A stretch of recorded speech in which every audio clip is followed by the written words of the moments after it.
Hello guys, welcome back. അപ്പോൾ ഞാനിപ്പോൾ വന്നിട്ടുള്ളത് ഒരു വൈകിട്ട് ഒരു വീഡിയോ പോസ്റ്റ് ചെയ്തിട്ടുണ്ടായിരുന്നു. ഒരു കഥയാണ്, എൻ്റെ ഫ്രണ്ടിനുണ്ടായ ഒരു അനുഭവം. അത് പറയാൻ വേണ്ടി ഞാനൊരു കഥ പോലെ പറഞ്ഞതാണ്. അപ്പോൾ ആ വീഡിയോയ്ക്ക് താഴെ ഭയങ്കരമായ രീതിയിൽ ഒരു രഞ്ജിത അനിൽ എന്ന് പറഞ്ഞൊരു വ്യക്തി, ആ വ്യക്തി ആരാന്ന് എനിക്കറിയില്ല, പേഴ്സണലി എനിക്കറിയില്ല ആരാ വ്യക്തിന്ന്. അപ്പോൾ പുള്ളിക്കാർ വന്നിട്ട് ഭയങ്കരമായ രീതിയിൽ, അസഭ്യമായ രീതിയിൽ എന്നെ ഭീഷണിപ്പെടുത്തലും തെറിവിളിയും, നിന്റെ വീട്ടിൽ കയറി വരും, നിന്നെ ഞാൻ അങ്ങനെ ചെയ്യും ഇങ്ങനെ ചെയ്യും, because I am Ranjitha Anil എന്നൊക്കെ പറഞ്ഞു. നമ്മൾ സുരേഷ് ഗോപിയുടെ സിനിമയിലൊക്കെ കേട്ട പോലെ, ജസ്റ്റ് റിമെമ്പർ ദാറ്റ് എന്നൊക്കെ പറയുന്ന പോലെ ഐ ആം രഞ്ജിത അനിൽ എന്നൊക്കെ പറഞ്ഞിട്ട് ഭയങ്കര തെറിവിളിയും അസഭ്യമായ രീതിയിൽ സംസാരിച്ച് എന്നെ ഭീഷണിപ്പെടുത്തിക്കൊണ്ടിരിക്കുകയാണ്. എന്തിനാണ് ഈ ലേഡി ഇങ്ങനെ പ്രതികരിക്കുന്നത് എനിക്കറിയില്ല. ഞാൻ കമന്റ്സ് ഞാൻ നിങ്ങളുടെ സൈഡിൽ കാണിക്കാം, എല്ലാവരും ഒന്ന് വായിച്ചു പോവുക. വീഡിയോ കാണുന്നതിൻ്റെ കൂട്ടത്തിൽ തന്നെ എനിക്ക് വായിക്കാൻ പറ്റില്ല, ഭയങ്കര ലോങ് ആയിട്ടുള്ളൊരു കമന്റ്സ് ആണ്, ഒരുപാട് കമന്റ്സ് ഉണ്ട്. അപ്പോൾ ഞാൻ എൻ്റെ വീഡിയോയ്ക്കകത്ത് ഒരു വ്യക്തിൻ്റെയും പേര് ഞാൻ മെൻഷൻ ചെയ്തിട്ടില്ല. പിന്നെ എന്തിനാണ് ഈ രഞ്ജിത അനിൽ എന്ന് പറഞ്ഞ വ്യക്തി എന്നെ ഭീഷണിപ്പെടുത്തുന്നത്? ഞാനൊരു കഥ പറഞ്ഞു, ഇനി ആ കഥ കേട്ടിട്ട് അവർക്ക് അവരുടെ ലൈഫുമായിട്ട് സാമ്യം തോന്നിക്കഴിഞ്ഞാൽ അതെന്റെ തെറ്റല്ല. ചിലപ്പം അവരവരുടെ ലൈഫിൽ അതുപോലെ ഒരു കൃത്യം ചെയ്തു പോയിട്ടുണ്ടാവും, അതെനിക്കറിയില്ല. ഞാനല്ലാതെ ആരുടെ പേര് ഞാൻ അതിനകത്ത് മെൻഷൻ ചെയ്തിട്ടില്ല.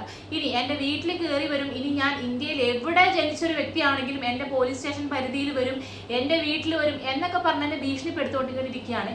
ഇനി നാളെ മറ്റന്നാൾ എൻ്റെ ലൈഫിനോ എൻ്റെ വീട്ടുകാർക്കോ എന്തെങ്കിലും തരത്തിലുള്ള ബുദ്ധിമുട്ടോ, ഇനി വധഭീഷണിയോ, ഇനി കൊല്ലാൻ വരികയോ, വേറെ വല്ല കൊട്ടേഷനോ എന്ത് തന്നെ വന്നിട്ടുണ്ടെങ്കിലും ഈ രഞ്ജിത അനിൽ എന്ന് പറയുന്നൊരു വ്യക്തി മാത്രമായിരിക്കും ഉത്തരവാദി. ഇത് ഞാൻ പേടിപ്പിക്കുകയോ ഭീഷണിപ്പെടുത്തുകയോ ഒന്നും ചെയ്യുന്നതല്ല. ജസ്റ്റ് ഇനി നാളെ എനിക്ക് എന്തെങ്കിലും സംഭവിച്ചു പോയി കഴിഞ്ഞാൽ ഒരു മുൻകൂർ ജാമ്യം എന്ന പോലെ ഞാൻ ചെയ്തു വെക്കുന്ന ഒരു വീഡിയോ ആണ്. ഇത് എത്ര ആൾക്കാർ കാണുമെന്ന് എനിക്കറിയില്ല, എന്നാലും എന്നെ ഭീഷണിപ്പെടുത്തിയ വ്യക്തി എന്തായാലും കാണാതിരിക്കില്ല എന്ന് ഞാൻ വിചാരിക്കുന്നു.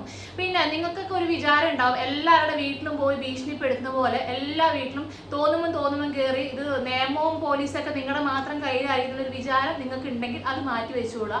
ഇനി ഇതിന്റെ പേരിൽ എൻ്റെ ഭർത്താവിനെ, ഞാൻ എന്തായാലും കല്യാണം കഴിഞ്ഞൊരു വ്യക്തിയാണ്, ഇനി ഇതിന്റെ പേരിൽ എൻ്റെ ഭർത്താവിനെയോ എൻ്റെ അച്ഛനോ അമ്മയോ എൻ്റെ ആരെങ്കിലും, എൻ്റെ ബന്ധുക്കളെയോ എൻ്റെ നാട്ടുകാരെയോ എൻ്റെ അയൽവക്കക്കാരെയോ ആരുടെയെങ്കിലും എടുത്ത് നിങ്ങൾ വന്നിട്ട് നിങ്ങളുടെ തോന്നിയാസം കാണിക്കാനാണെന്ന് ഭാവമെങ്കിൽ പിന്നെ നിങ്ങൾ എന്തിനു വന്നു എന്ന് ലാസ്റ്റ് നിങ്ങൾക്ക് തന്നെ ഖേദിക്കേണ്ടി വരുന്ന ഒരു അവസ്ഥയായിരിക്കും. ഇത് ഭീഷണിയൊന്നുമല്ല, ജസ്റ്റ് ഒരു അവെയർ ആയിരിക്കാൻ വേണ്ടി പറഞ്ഞതാണ്. ഞാൻ എൻ്റെ വീഡിയോയ്ക്കകത്ത് VRS എന്ന് പറഞ്ഞൊരു സ്ഥാപനത്തെ പറ്റി മാത്രമാണ് പറഞ്ഞത്, അല്ലാതെ ഒരു വ്യക്തിൻ്റെ പേര് മാത്രമല്ല. ഈ കാണുന്ന എല്ലാവർക്കും ജസ്റ്റ് ഗൂഗിൾ എടുത്ത് തപ്പിക്കഴിഞ്ഞാൽ ഒരുപാട് VRSന്റെ സ്ഥാപനങ്ങൾ, ഒരുപാട് VRS എന്ന് പറഞ്ഞ സ്ഥാപനങ്ങൾ കാണാൻ പറ്റും, ഇല്ലേ? നിങ്ങൾ അറിയാത്തവരുണ്ടെങ്കിൽ ജസ്റ്റ് ഒന്ന് ഗൂഗിൾ ചെയ്ത് നോക്കുക. ഞാൻ അങ്ങനെയുള്ള ഒരു സ്ഥാപനത്തിന്റെ പേര് മാത്രമാണ് ഞാൻ പറഞ്ഞത്, അല്ലാതെ അതിൻ്റെ ഓണേഴ്സിനെ പറ്റിയിട്ട് നെയിമോ കാര്യങ്ങളോ ഒന്നും ഞാൻ പറഞ്ഞിട്ടില്ല.